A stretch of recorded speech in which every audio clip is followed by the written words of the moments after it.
Oke, setidaknya nih sampai bab pertama Boruto ini hiatus, ada momen-momen yang membuat sosok Uchiha Itachi itu masih menjadi daya tarik tersendiri bagi dunia shinobi. Dia yang menjadi pahlawan bayangan di perang shinobi keempat nih, tekad ninja bayangan dan jalan hidupnya banyak ditiru di generasi ini. Setidaknya ada 3 orang yang sangat terpengaruh dengan sosok Itachi Uchiha. Mereka yang bahkan non Uchiha sekalipun begitu respect nih dengannya.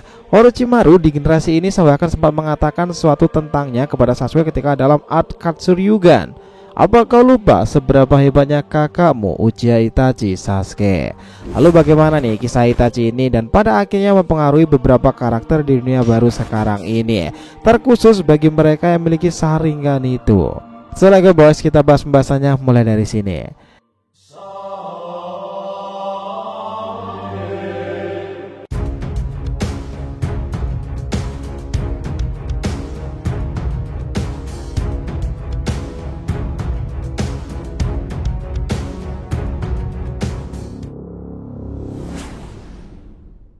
Ya nakama Shinobi DR TV, welcome back again. Nah kali ini kita akan ngebahas mengenai munculnya generasi baru penerus tekad Uchiha Itachi. Oke, biar nggak salah persepsi silahkan simak sampai akhir ya. Jangan lupa like dan kasih respon di video kali ini.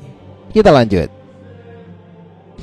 Kita tahu nih bahwa jalan hidup Uchiha Itachi itu adalah salah satu penuh dengan penderitaan, pengorbanan dan juga pertempuran batin. Dia memiliki kisah yang sangat kompleks dan pertama-tama nih Itachi itu lahir sebagai anggota klan Uchiha yang terkenal di desa Konoha sendiri. Dia menunjukkan bakat shinobi yang luar biasa sejak usia dini dan dikenal sebagai seorang jenius abadi. Namun ketika dia masih muda, klan Uchiha itu mulai merencanakan pemberontakan melawan desa Konoha karena mereka merasa diperlakukan tidak adil. Itachi yang sebenarnya mencintai desanya dan ingin mencegah perang saudara itu mengambil keputusan yang sangat berat. Itachi kemudian bergabung dengan organisasi rahasia bernama Akatsuki dengan tujuan untuk menjaga perdamaian dunia shinobi. Namun keputusan Itachi yang paling kontroversial adalah ketika dia diinstruksikan untuk membunuh seluruh klan Uchiha, termasuk keluarganya sendiri, dan dia mengeksekusi tugas itu tanpa ampun, menyiksakan hanya adiknya Sasuke. Ternyata nih ada alasan dibalik tindakan Itachi yang mengerikan tersebut. Nah, Itachi di sini tuh mengetahui bahwa klan Uchiha itu sedang direncanakan untuk melakukan pemberontakan yang dapat menyebabkan perang saudara di Konoha sendiri. Dan dia juga menemukan bahwa organisasi Akatsuki merupakan ancaman terhadap desa dan bahwa mereka berencana mengambil kekuatan biju monster breaker untuk tujuan jahat. Untuk melindungi Konoha dan Sasuke, Itachi mengambil langkah-langkah yang drastis itu. Meskipun terlihat sebagai pengkhianatan dan pembunuh bagi banyak orang nih, Itachi itu sebenarnya adalah seorang pahlawan yang sangat kuat loh. Dia mengorbankan reputasinya, kebanggaan pribadinya dan hubungannya dengan Sasuke untuk menjaga perdamaian desa dan melindungi adiknya dari dunia yang kejam itu. Dia hidup dalam kesendirian dan rasa bersalah sepanjang hidupnya, menerima beban yang berat sebagai penjaga rahasia desa dan menjaga Naruto sendiri pada akhirnya yang ia percaya akan menjadi harapan di masa depan. Nah ini menariknya, bisa diterima atau tidak bahwa jalan hidup Itachi ini diterima pada akhirnya oleh para penerus dan tekad Itachi itu sendiri. Mereka khususnya adalah para pemilik Sharingan. Pertama adalah Uchiha Shin. Nah, Shin Uchiha pada dasarnya itu adalah shinobi yang merupakan salah satu pengikut dan subjek tes genetika milik Orochimaru. Ia berniat untuk menghidupkan kembali Akatsuki dan membuat konflik ke dunia shinobi sehingga manusia dapat sekali lagi berevolusi melalui hal itu. Yang menarik teman-teman, entah bagaimanapun caranya, Shin itu terinspirasi tekad jalan hidup Itachi. Artinya dia adalah fans beratnya nih. Dia menggunakan namanya Uchiha dan juga Shin itu karena merasa Itachi adalah panutannya. Mungkin nih hal ini terjadi karena obsesi Orochimaru yang sebelumnya mengincar Itachi untuk bergabung menjadi member Akatsuki di masa itu. Dan juga ada kemungkinan pula bahwa Shin itu menganggap bahwa mereka yang terkuatlah dan memiliki jalan hidupnya sendiri yang akan terus bertahan hidup. Yang lemah akan tersingkirkan seperti evolusi yang mereka inginkan.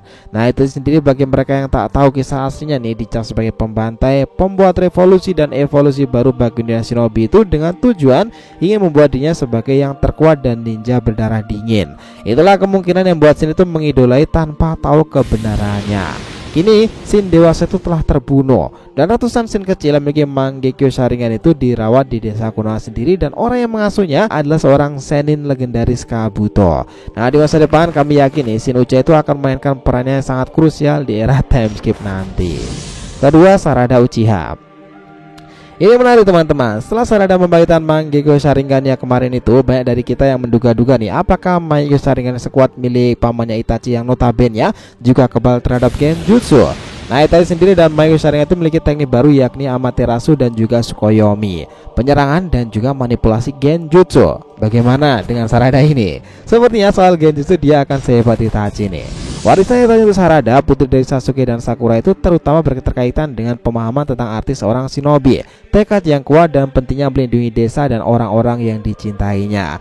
Meskipun Itachi tidak memiliki interaksi langsung dengan Sarada dalam ceritanya, warisan mempengaruhi perkembangan dan pemikiran Sarada sebagai seorang shinobi, kebijaksanaan dan juga kematangan berpikirnya. Nah teman-teman, Sarada itu mendapatkan wawasan tentang perspektif yang lebih luas lagi dalam menjalani kehidupan shinobi melalui cerita Itachi dan para Uchiha sebelumnya.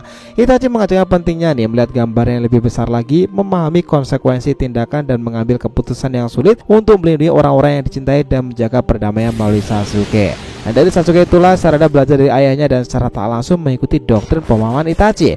Dan perlu diketahui juga teman-teman, Sarada ini orangnya yang suka belajar sendiri loh, dan seperti meneliti buku-buku lama Uchiha. Nah mungkin sedikit demi sedikit nih dia tahu seperti apa pamannya yang legendaris itu, Uchiha Itachi. Dan salah satu hal yang diambil beresiko besar oleh Sarada yaitu kemarin itu menitipkan pesan kepada ayahnya untuk menjaga Boruto karena teknik omnipotence. Dan terakhir nih, ketiga adalah Sasuke, adiknya sendiri. Ya, sang adik ini juga disebutkan dalam kalimat sederhana, Itachi ini melindungi desa dan melindungi Sasuke selama hidupnya. Dilihat pertempuran final Itachi Sasuke, semua fans itu menangis nih, termasuk Sasuke sendiri menyadari kebenaran yang dilakukan kakaknya. Itulah kenapa dia sempat menjadi penjahat kriminal karena ingin membalaskan dendam karena desa dan dunia shinobi berani-beraninya membuat hal seperti itu pada kakak yang dicintainya. Tetapi untungnya itu hanyalah masa lalu dan Sasuke sudah sadar. Namun tetap saja nih, jalan hidup Itachi ini banyak ditiru oleh Sasuke pada akhirnya.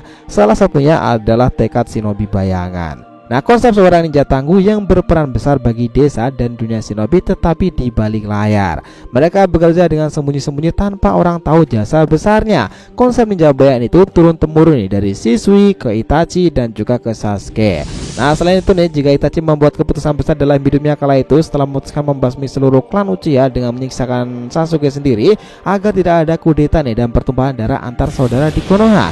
Nah, kini tekad dan jalan hidup besar juga dipilih Sasuke seperti Itachi, mengorbankan harga diri dan nama baiknya untuk melindungi Boruto yang notabene dianggap sebagai seorang pengkhianat yang telah membunuh pahlawan perang shinobi keempat Naruto nih.